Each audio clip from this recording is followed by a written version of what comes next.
ఈ రోజే డౌన్లోడ్ చేయండి. మీ ఫేవరెట్ షోస్ చూడండి.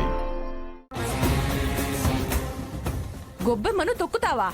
బుద్ధుందా నీకు?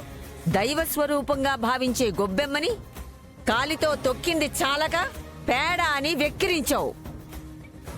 పండగ పూట ఏ గొబ్బెమ్మనైతే పేడ అని అవమానించావో ఇదే గుళ్ళో ఉండే గోశాలకు వెళ్ళి తట్టా బుట్టా పట్టుకొని పేడకళ్ళంతా పోగు చేసి 100 పిడకలు తయారు చేయాలి.